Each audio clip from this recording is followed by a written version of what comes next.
नमस्कार. पुस्तक वाचन चॅनलमध्ये मी अद्वैत ऐनापुरे आपलं स्वागत करतो. आज आपण जी कथा ऐकणार आहोत ती आहे विनीता ऐनापुरे लिखित होयबा. ही कथा त्यांच्या फिटे अंधाराचे जाळे ह्या कथासंग्रहातून घेण्यात आलेली आहे. तर सादर आहे कथा होयबा. मालती, काय हो? हा सोनावणे काय म्हणतोय बघ. माझी सकाळची घाई. विनय आताच दूध बिस्किट घेऊन बाहेर पडलाय, पण अजून कितीतरी व्हायचंय. गॅसच्या एका शेगडीवर कुकर शिट्ट्या देत होता. दुसऱ्या शेगडीवर मी पोळ्या करत होते आणि त्यात हा सोनावणे. लोक तरी भलत्या वेळी कसे येतात? तव्यावरची पोळी पोळपाटावर रागानं दाबून आणि गॅस बारीक करून मी बाहेर आले. सोनावणे दाराशीच उभा. काय सोनावणे? बाई, पाणी बिल द्यायला आलोय आणि आज रात्री सोसायटीची मीटिंग आहे, तेही पत्रक द्यायचंय. ठेव तिथे टेबलवर. बाई, इथे सही. सोनावणेने एक कागद माझ्या पुढे केला. मी यांच्याकडे पाहिलं. डोळ्यांपुढे वर्तमानपत्र धरून तांगड्या पसरून सोफ्यावर बसून हे माझा आणि सोनावणेचा संवाद ऐकत होते. अहो, तेवढी सही करून द्या ना. तू कर. माझे हात खराब आहे, तुम्ही करा. माझा आवाज तापायला लागला, पण समोर सोनावणे उभा आहे हे लक्षात येऊन मी तो खाली आणायचा प्रयत्न केला. हे ढिम्म. सोनावणेच्या देखत तमाशा करायचा का? मुकाट्यानं आत जाऊन हात धुवून आले, सही करून दिली. सोनावणे निघून गेला. माझी पुन्हा गॅसची झटापट सुरू झाली. हात यंत्रासारखे हालायला लागले, पण डोकं तापायला लागलं होतं. यांच्याशी अगदी कडकडून भांडावं असं वाटायला लागलं होतं. नुसते बसून राहिलेत. सोनावणेचं काय काम आहे हे एवढंही त्यांना विचारता येऊ नये. साधी एखाद्या कागदावर सही करू नये. त्याकरता मी हातातलं काम सोडून बाहेर येण्याची काय गरज होती? संतापानं डोक्यात अक्षरशः मोहऱ्या तडतडत होत्या, पण काहीही न बोलता मी काम उरकत राहिले. कारण संतापून बडबड करून काहीही उपयोग नाही हे मला ठाऊक होतं. गेली 20 वर्ष मी हेच अनुभवतीये, सहन करतीये. मी भांडले तरी हे भांडूच शकत नसत, कारण त्यांना सवयच नव्हती. मला ते कशाला विरोधही करत नव्हते. मी जे म्हणेन ते मान्य करत असत. स्वतःहून कुठलीही गोष्ट ते करत नसत, विचारही करत नसत. हेच तर माझं दुःख होतं. खूप जुनी गोष्ट. आमचं लग्न होऊन एखादाच महिना झाला असेल. मी यांना म्हटलं, तुम्ही मला पसंत का केलं? आई म्हणाली, म्हणून. म्हणजे मी तुम्हाला पसंत नव्हते? तसं नाही. मग आईच सगळं ठरवते ना. मी थक्क होऊन ऐकत होते. हा 26-27 वर्षाचा तरुण माणूस, बीकॉम झालेला, नोकरी करणारा, आणि आई सांगते म्हणून बायको पसंत करतो आणि वर हे कौतुकानं सांगतो. मी मनातून अस्वस्थ झाले. आपला नवरा थोडा विकृत तर नाही ना, असेच विचार माझ्या मनात यायला लागले. मी माझ्याही नकळत यांच्या वागण्यावर, उठण्या बसण्यावर, बोलण्यावर लक्ष ठेवायला लागले. मधोबा, आंघोळ करून घ्या. मधोबा, आता चहा पुरे. मधोबा. या आईच्या प्रत्येक आज्ञेचं मधोबा पालन करत होते. ऑफिसला जाणाऱ्या मुलानं आंघोळ केव्हा करायची हेही आईनं सांगायचं आणि मधोबांनी ऐकायचं. आईचं आज्ञापालन करणं गैर नाही, पण आईनं किती आज्ञा कराव्यात आणि मुलांनी त्या किती ऐकाव्यात याला काही मर्यादा आहे की नाही? आमच्या घरात म्हणजे सासरी माझे 5 मोठे दीर, त्यांच्या बायका, मुलं, आम्ही दोघं आणि सासूबाई, एवढी माणसं. जुन्या पद्धतीची का होईना, पण भरपूर खोल्या असलेली प्रशस्त जागा. एकूण घर गजबजलेलं, पण सगळ्याच्या सूत्रधार आमच्या सासूबाई. एव्हाना सगळ्या मुलांना नोकऱ्या लागल्या, सगळ्यांची लग्न कार्य झालेली, मुलं बाळ झालेली. म्हणजे सासूबाईंनी कसं सगळ्यातून अंग काढून घेऊन मनानं अलिप्त होऊन घरात वावरायला हवं. तरण्या ताठ्या मुलांवर संसाराचा भार सोपवून आपण देवधर्म, जपजाप्य ह्यात वेळ घालवायला हवा. बसल्या जागी कोणी विचारलं तर सल्ला द्यायला हवा. पण आमच्या सासूबाईंनी यातलं काही केलं नव्हतं. त्या म्हणजे सर्कशीतला रिंग मास्टर. मी म्हणेन तसंच झालं पाहिजे. माझा शब्द म्हणजे माझा हुकूम. तो मानलाच पाहिजे. सर्कशीतले वाघ सिंह नाही का रिंग मास्टर पुढे शेळी होत. कारण एकच, ह्या मुलांचे वडील गेले तेव्हापासून कोणाचाही आधार नसताना आमच्या सासूबाईंनी हा प्रपंचाचा गाडा ओढला. खरं तर ही खरोखर कौतुकाची गोष्ट होती. 6 मुलं, 3 मुली, मोठा मुलगा जेमतेम 16-17 वर्षांचा, मग बाकी पिल्लावळ. एवढ्यांची जबाबदारी घेणार कोण? पण सासूबाई भक्कम, खंबीर स्वभावाच्या. त्यांनी कोणापुढे हात पसरले नाही. स्वतः पदर घट्ट बांधून उभ्या राहिल्या. जुन्या पद्धतीप्रमाणे घरात सोनं नाणं, चांदीची भांडी, पैसा बराच होता. पण बाईनं कशाला हात लावला नाही. सासऱ्यांचं थोडंफार पेन्शन, थोडाफार फंड. सासूबाईंनी लोकांचे डबे करून द्यायला सुरुवात केली. घरातली इतकी सगळी मुलं त्यांच्यात चांगलीच उपयोगाला आली. उजाडायच्या आतच मुली आईच्या बरोबरीनं कामाला लागायच्या. शेगड्यांमध्ये कोळसे भर, स्टोवच्या वाती सारख्या कर, भाजी चीर, कणिक भिजव. सगळं झालं की डबभरची कामं यंत्रासारखी करत. सासूबाईंचा हातही अविरत चालू राहील. पोळ्या, भात, भाजी, वरण, एखादी चटणी, कोशिंबीर.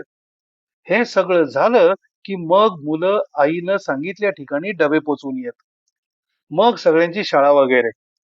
ह्या एवढ्या धावपळीतही कोणाची शाळा बुडली किंवा शिक्षण राहिलं असं कधीच झालं नाही. आई एवढे कष्ट घेऊन आपल्याला वाढवते हे मुलांना स्वतःला जाणवत होतं.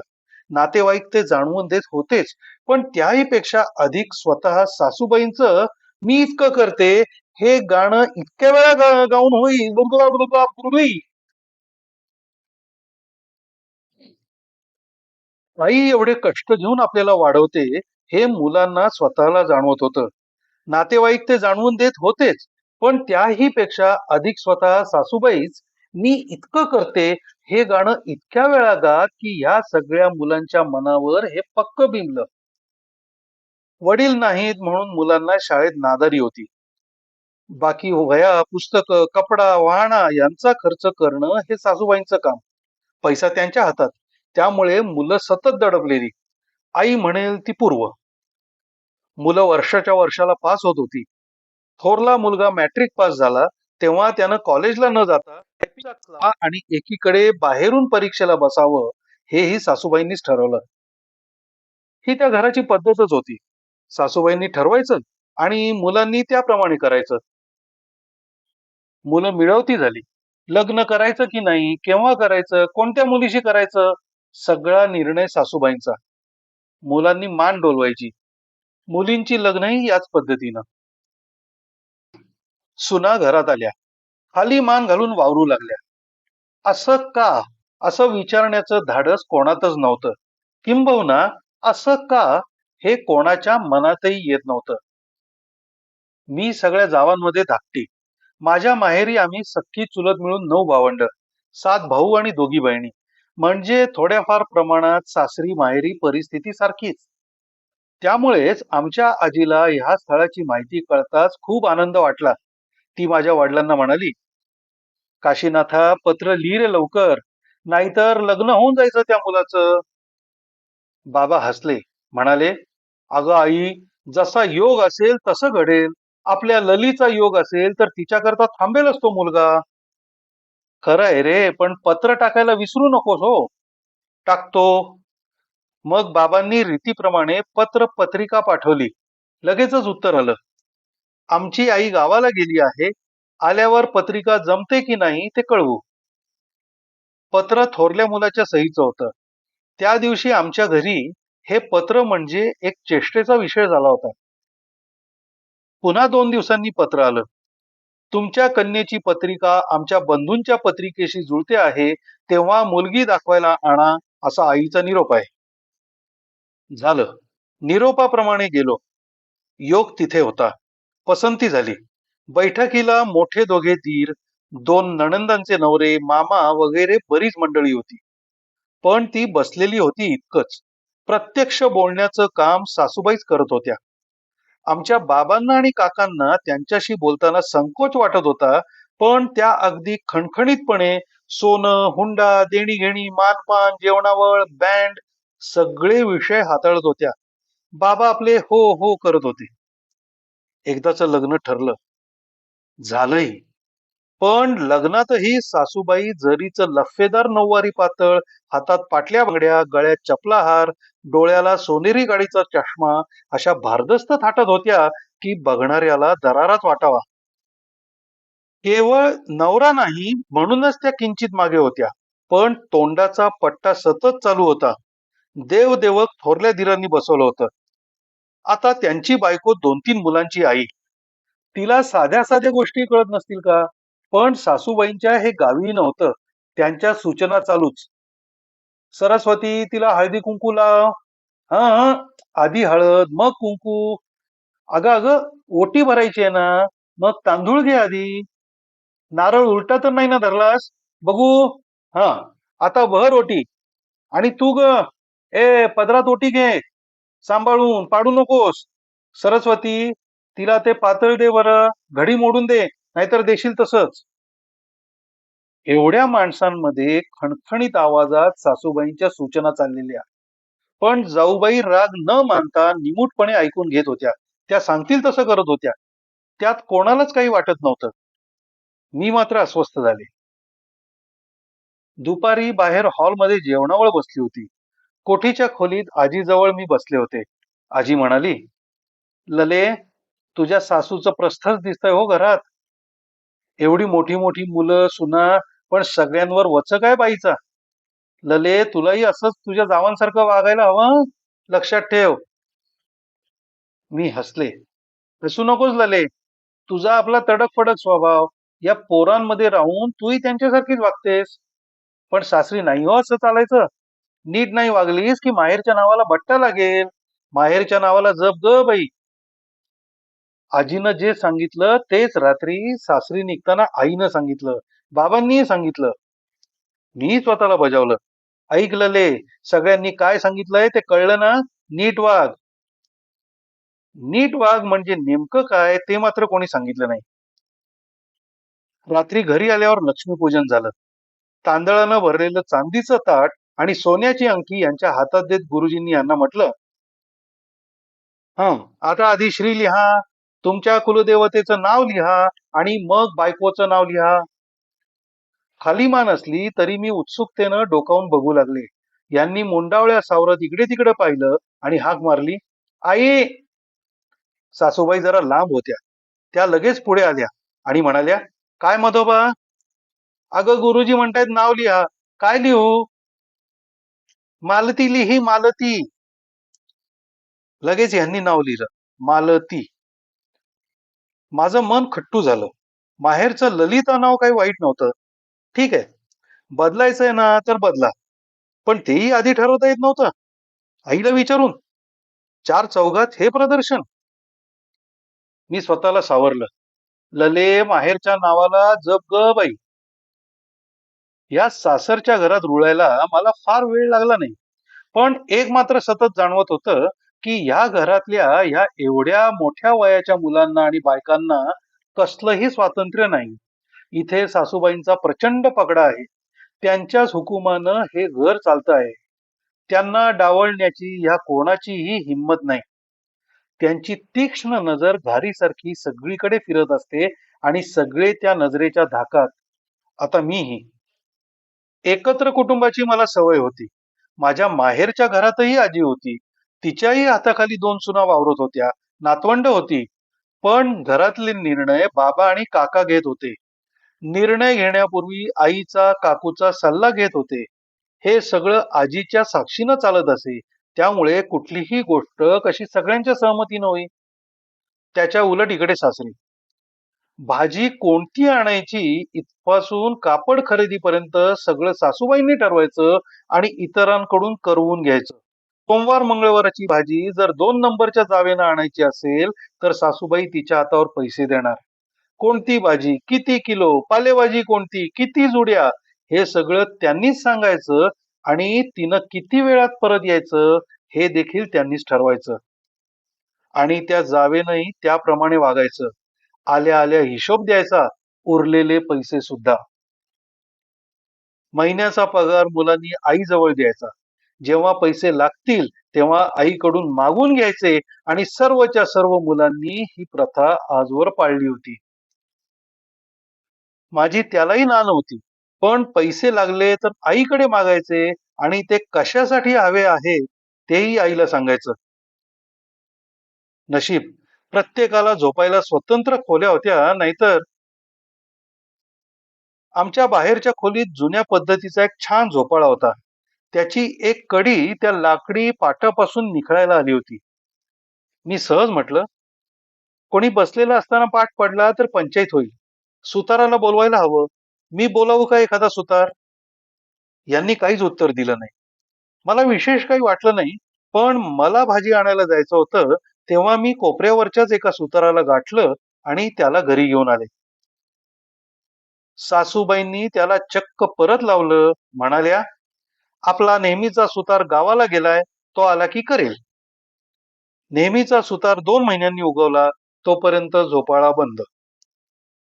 सासूबाईंनी मी आणलेल्या सुताराला परत लावलं, हा सुतारापेक्षा मला माझा अपमान वाटला. तसं मी यांना म्हटलं तर हे म्हणाले, तू बुवा फारच करतेस. आई करते ना सगळं नीट, तू का लक्ष घालतेस? जावांशी मोकळेपणानं बोलता येत नव्हतं असं नाही, पण त्यावरही सासूबाईंची नजर असायची.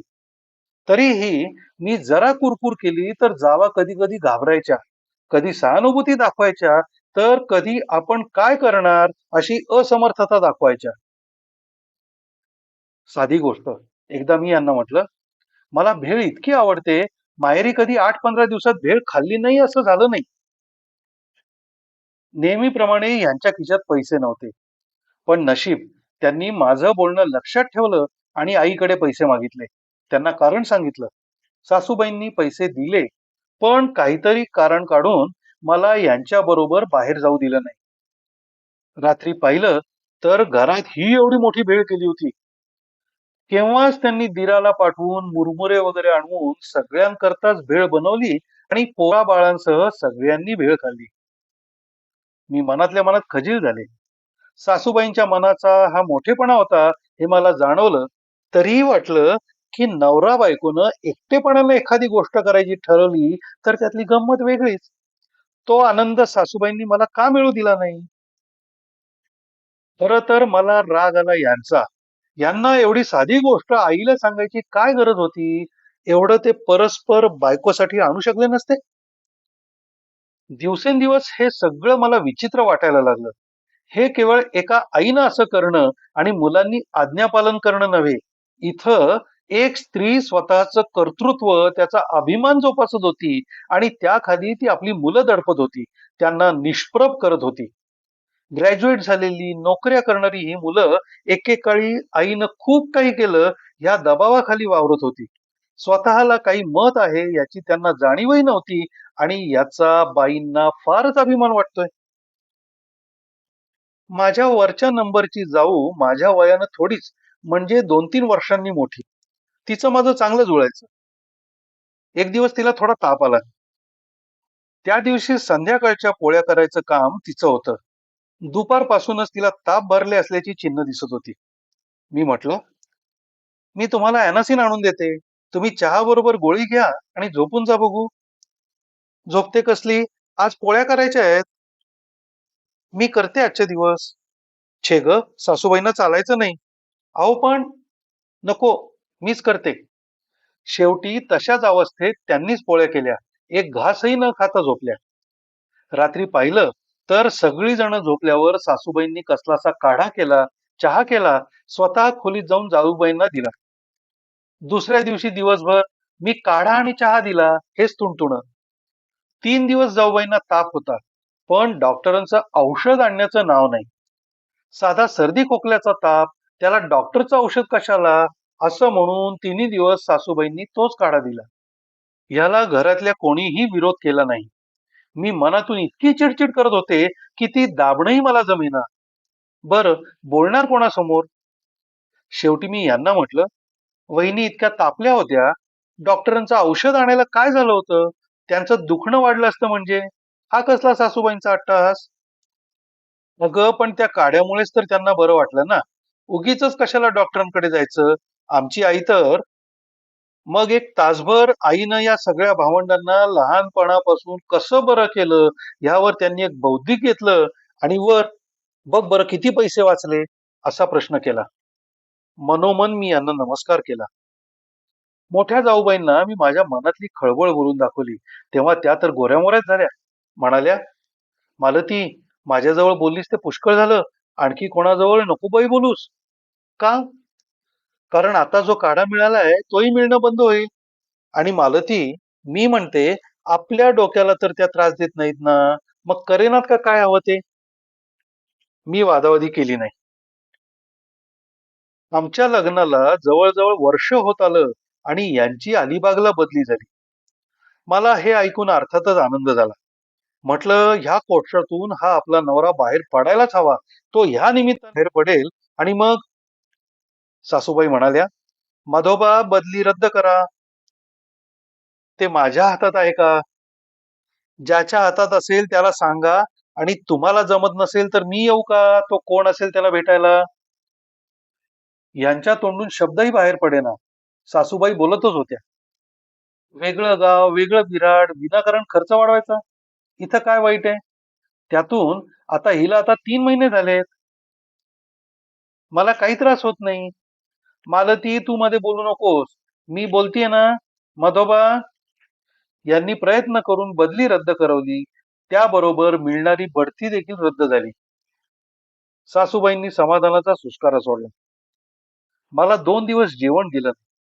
खरं तर ह्या घरातून बाहेर पडलं तर हे आपोआपच स्वतंत्र विचार करायला लागतील. बायकोची आणि मुलाची जबाबदारी अंगावर पडली की करत्या पुरुषाप्रमाणे आपोआप वागतील. त्यांचा आई वेडेपणा कमी होईल. याच आशेनं मला बदलीचा आनंद झाला होता. गावात वेगळं बिराड करून मला यांना स्वतंत्र बनवणं शक्य नव्हतं. पण बदलीच्या निमित्तानं अनायसे हे जमलं असतं. पण तसा योग नव्हता. माझं पहिलंच गर्भारपण असलं तरी या घरातलं काही हे पहिलं नव्हतं. त्याचं कौतुक ते कसलं? त्यातून नाही मला डोहाळ्याचा त्रास, नाही कशाची वासना. यांना तर काय बायकोकडे काही लक्ष द्यायला हवं याचा पत्ताच नाही. सासूबाईंचं घरात सगळीकडे बारीक लक्ष असायचं. माझ्याकडेही होतच. मी एकदा सकाळी उठल्या उठल्या म्हटलं, आज मटाराचा वास किती मस्त येतोय.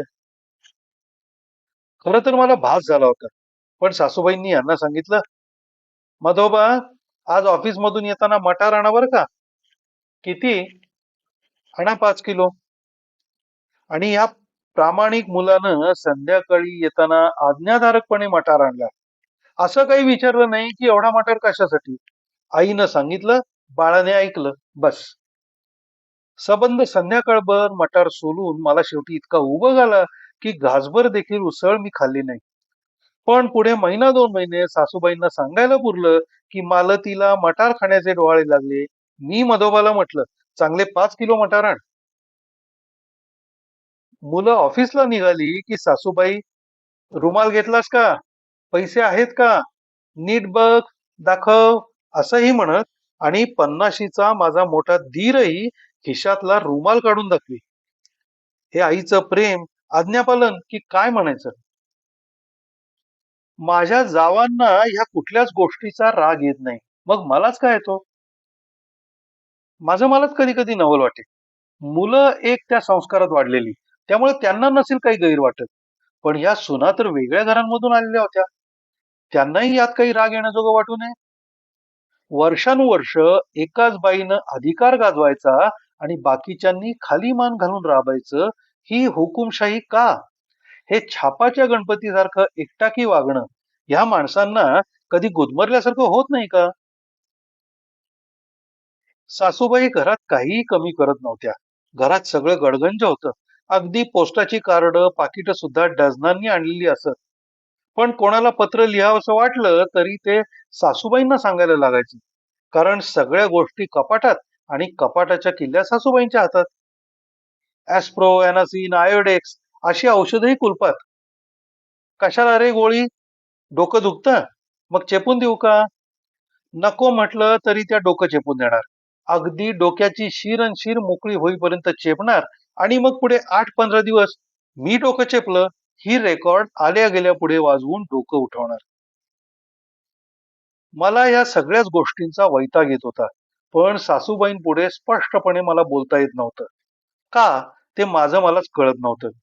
मी त्यांना घाबरत होते, का इतरांचा मला पाठिंबा नव्हता, का हे मला अडवतील, का कोणास ठाऊक. पण मला बोलता येत नव्हतं एवढं खरं. वरवर पाहता हे घर एक आदर्श कुटुंब वाटावं असं होतं. एका बाईच्या हाताखाली तिची 5-6 मुलं, सुना, नातवंड नांदतायत. सगळ्या सुनांच्या अंगावर व्यवस्थित दागदागिने आहेत. घरात सगळं ठीकठाक आहे. भांड्याला भांड लागत नाही. लागलं तर निदान आवाज तरी येत नाही. हे दृश्य लांबून किती सुंदर दिसत होतं. सगळे आपापल्या संसारात स्वतंत्रपणे मजेत राहून आमच्या एकत्र कुटुंबाची भलावण करत होते. आता माझा विनय 4 वर्षाचा होत आला. म्हणजे या घरात येऊन मला 5-5.5 वर्ष झाली. एव्हा ना या सगळ्यात मीही मिसळून जायला पाहिजे होतं. पण मला ते जमत नव्हतं. घरात कर्ते पुरुष असताना त्यांनी इतकं होयबा करत राहावं हे माझं मलाच डाचत होतं. आईचा मान राखणं वेगळं आणि आईच्या ताटाखालचं मांजर होणं वेगळं. हे पुरुषच गुलाम असल्यानं गुलामांच्या बायका स्वतंत्र कशा? त्याही गुलामच. हे कर, असं कर इथपर्यंत ठीक आहे. पण तू आज माहेरी जा, 3 दिवसांनी परत ये. बरं का रे, तू तिला आणायला जा. असं म्हटलं की त्या तू ने माहेरी जायचं आणि त्या 3 दिवसांनी काय जायचं आणि ही परिस्थिती लग्न झाल्यावर 15-15 वर्षांनी घरातली लहान मुलं रडायला लागली की बुवाचा धाक दाखवतात. आमच्या घरात मूल त्रास द्यायला लागलं की आजीला बोलवू का? असं म्हटलं की मूल गप्प होईल. माझ्या हळूहळू लक्षात आलं की जावांना ह्या गोष्टी माझ्या इतक्या नाही, पण काही प्रमाणात डासतात. त्यांनाही थोडाफार राग येतोय. मग मी एकदा विचारलं तर एक जाऊ म्हणाली, वाटत नाही कसं? पुष्कळ वाटतं. राग येतो, पण उपयोग काय? का? का काय म्हणतेस मला ती? अगं आपले नवरेही खाली मान घालून वागतात. मग आपण वर तोंड करून बोलणार कसं? बरं दिसेल का ते? आपण सासूबाईंना सांगू की आता तुम्ही स्वस्थ बसा, आम्ही सगळ्या गोष्टी करू. तू सांग बाई, आम्हाला नाही जमायचं. हे सगळं मी यांना सांगितलं तेव्हा यांना तर फेफरं यायचंच बाकी राहिलं, इतके घाबरले. आणि मग बऱ्याच वेळानं म्हणाले, मला हे कळत नाही, आईच्या मनासारखं वागलं तर काय बिघडलं? सगळंच बिघडलं. अगं पण आईनं आमच्याकरता किती केलंय? काय केलंय? अगं असं काय करतेस? अगं किती कष्ट केलेत. मग माझ्या आईने नाही केले? बाकीच्या आया नाही करत? सगळ्याच संसारासाठी कष्ट करतात आणि कष्ट केले ना तर आता या वयात विश्रांती घ्यावी. नको कोण म्हणतंय? उलट द्या ना मुलांच्या हातात सगळ्या गोष्टी. अगं पण हे पहा, तुम्ही आईचं ऐकू नका असं मी मुळीच म्हणत नाही. पण जरा स्वतंत्रपणे विचार करा. त्यावेळेस प्रमोशनवर बदली होती. आईच्या सांगण्यावरून नाकारलीत. आता बसलात ना जागच्या जागी. जरा विचार केला असतात तर. अशी आमची वादावादी. अर्थात एकतर्फीच. वरचेवर व्हायला लागली. याचा उपयोग काही होत होता का? कोणास ठाऊक. एक दिवस हे म्हणाले, आपला विनय आता पहिलीच जाणार ना? हो. आता आपण अजून एक चान्स घ्यायला हवा. नाही म्हणजे तो मोठा झालाय. मी नवल करत राहिले. म्हटलं यांना हे कसं काय सुचलं? आणि इतक्या दिवसात कधी नाही ते आत्ताच कसं सुचलं? हे काय नवीन काढलं? आई म्हणाली की विनयला बहीण हवी. म्हणजे आई म्हणते म्हणून तुम्हाला दुसरं मूल व्हायला हवंय? अगं पण आपल्याला नकोय का? नकोय. का? मला नकोय. अगं आईला सांगून टाका की आम्हाला एकच मुलगा ठीक आहे, दुसरं मूल नको. यांची अगदी ततपप झाली. मी जास्त काही बोलले नाही. खरं तर आम्ही दोघांनी मिळून राहू दे, पण मी स्वतःशीही कधी दुसरं मूल हवं नको असा विचार केला नव्हता. पण सासूबाईंनी सांगितलं म्हटल्याबरोबर माझ्या मनातल्या असंतोषानं फणा उभारला. तुम्ही म्हणता ना, मग नकोच. त्यातून सासूबाई माझ्याशी का नाही बोलल्या? मुलाशी परस्पर बोलून त्यांचा निर्णय माझ्यावर लादणं हा कुठला न्याय? 2-3 महिने झाल्यावर सासूबाई म्हणाल्या, मालती, मी मध्यंतरी मधोबाला म्हटलं होतं की आता विनय मोठा झालाय, त्याला बहीण आणा. हम्म. मग त्याचा काही विचार करता की नाही? नाही. का? आम्हाला दुसरं मूल नकोय हे तू ठरवणार, मला न विचारता? हा प्रश्न सर्वस्वी आमचा आहे. यात दुसऱ्या कोणाला विचारायचा प्रश्न येतो कुठं? मी दुसरी? मी दुसरी? मालती, शुद्धीत आहेस का? तुझा निर्णय ठाम आहे? हो. ठीक आहे. या घरात मला दुसऱ्याकडून ऐकून घ्यायची सवय नाही. तुम्हाला दोघांना जर माझं ऐकायचं नसेल, तर तुम्ही दोघं आपली सोय बाहेर बघा. राहू नका इथे. चालेल. काही बोलले नाहीत. मी बोलले नाही. पण सासूबाईंचा शब्द अखेरचा, या विचाराखाली दडपलेलं सगळं घर मात्र अक्षरशः ढवळून निघालं. जावा दडपल्यासारख्या झाल्या. माझ्या वरच्या नंबरच्या दोघी जावा मात्र उत्तेजित झाल्या होत्या. 2-3दा मला एकटीला गाठून म्हणाल्या, मालती, तुला बरोबरही जमतं असं बोलणं, आम्हाला नाही धारिष्ट्य. हे आधी काहीच बोलले नाहीत. मग म्हणाले, तू आईची क्षमा माग. कशा करता? उलटून बोलल्याबद्दल. मी काय उलटून बोलले? मी फक्त आम्हाला दुसरं मूल नको एवढं सांगितलं. पण असं कशाला म्हणायचं? मग काय म्हणायचं? दर महिन्याला त्या हाच प्रश्न विचारत राहिल्या असत्या आणि आपल्याला नको असताना त्या म्हणतात म्हणून दुसरं मूल. मला जमणार नाही.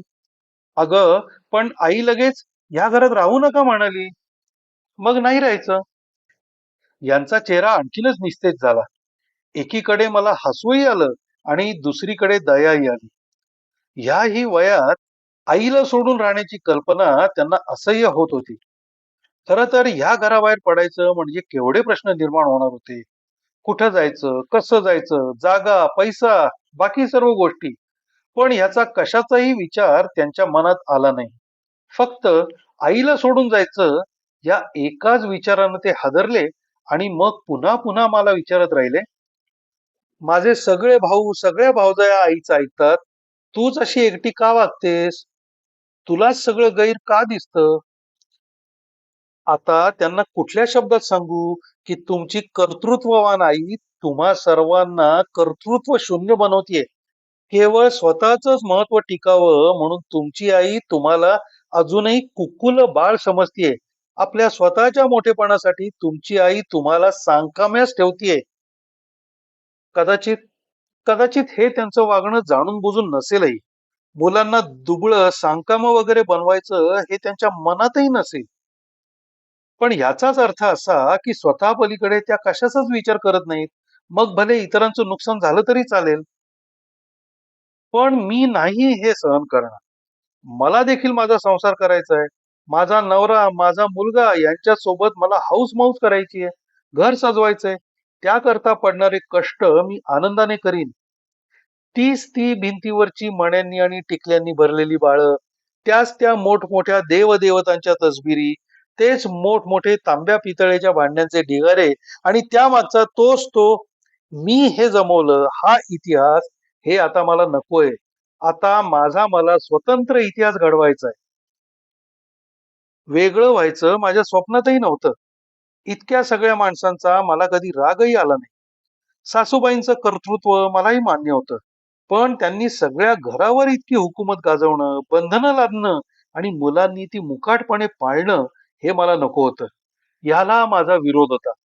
पण विरोधाचा शब्द ऐकून घेण्याची सासूबाईंना सवय नव्हती हेच खरं. त्यांनी रागानं घराबाहेर होण्याची सूचना केली. मी देखील जिद्दीला पेटले आणि सासूबाईंची सूचना मनावर घेतली. यांच्याकडून मदतीची अपेक्षा करणं चुकीचं होतं. पण या घराला जर हलवायचं असेल, विचार करायला लावायचा असेल, तर आपण आता माघार घेता कामा नये. आपलं पाऊल पुढेच पडलं पाहिजे. मी सर्वात प्रथम आमच्या थोरल्या भाऊजींशी बोलले. ते 50शीच्या घरातले, शांत स्वभावाचे, अगदी अबोल. सासूबाईंकडे कोणी बाई आल्या होत्या, तेवढ्यात मी भाऊजींशी बोलले. आम्ही वेगळं बिऱ्हाड करणार असल्याचं सांगून माझं म्हणणं समजावून सांगितलं. त्यांना ते पटत असावं, पण तरीही ते म्हणले, तुझं सगळं खरंय, पण आईचं आयुष्य किती उरलंय? जी काय 2-5 वर्ष असतील. कशावरून 2-5? 10-20ही असतील. असू देत. माझं त्याबद्दल काही म्हणणं नाही. पण तोपर्यंत आपलीही वय वाढतील, आपले प्रश्नही वाढतील आणि मालती, आमचं आयुष्य आईच्या छत्राखाली गेलं. आम्हाला स्वतंत्र अस्तित्व नव्हतं म्हटलंच तरी चालेल. त्यामुळे तू म्हणतेस तसे विचार आमच्या डोक्यात आलेच नाहीत. पण तुझं म्हणणंही चुकीचं नाही. तुझ्यात हिंमत असेल तर बघ, ठरव काय करायचं ते. मग मी सगळ्यांशी अशीच सवड मिळेल तशी बोलले.